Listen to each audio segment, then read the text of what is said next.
Welcome back, guys, to season 2, episode 16 of the Semi-Americans podcast. So this is actually going to be the last episode of our season 2.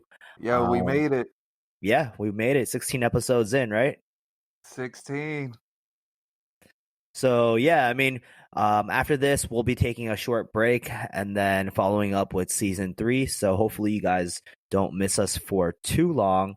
But you know, on this episode, we kind of wanted to talk about what's going on in the news and then do a quick recap on the season, as well as, feature a couple of our listeners that we spot called randomly to get their opinions on the podcast, on the season, and things that we could potentially continue to improve on for season 3.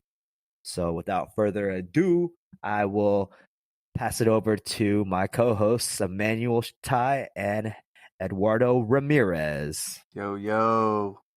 What's up? Yo, we made it. End of season 2. The Semi-Americans podcast. Yo, this one felt a little bit... I feel like we were a lot busier this season. We had a lot more going on personally. Yeah, I mean, I agree. I don't know whether it's the fact that we kind of came out of the fall and the winter, right? During those months, it felt like there wasn't really much to do, right?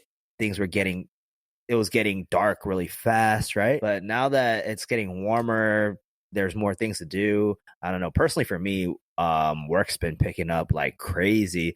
So it's been a lot juggling a bunch of stuff, but we did it. Yeah, we had threats of war, actual war, internally and externally. Yeah, and there's been a lot going on in the world too.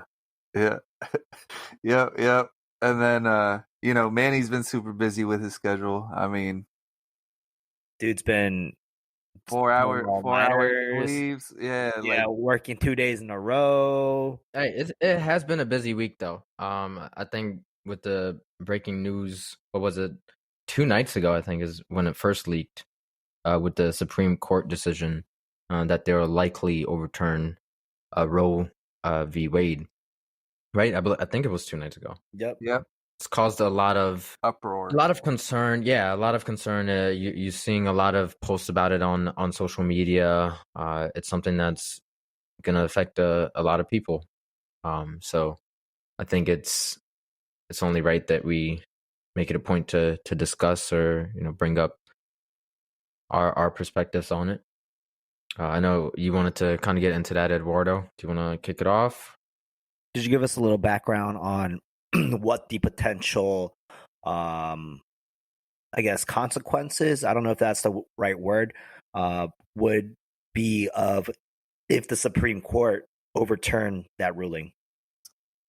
So it's not like I'm super well versed on it, but from what I understand, overturning Roe v. Wade makes it so that there's no federal regulation on whether or not abortions are legal or illegal.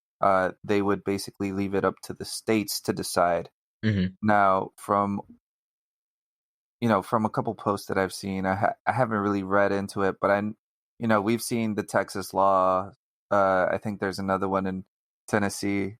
It might be Texas. Hey, that's a quote, isn't it? Yeah, that's a George Bush quote. Yeah.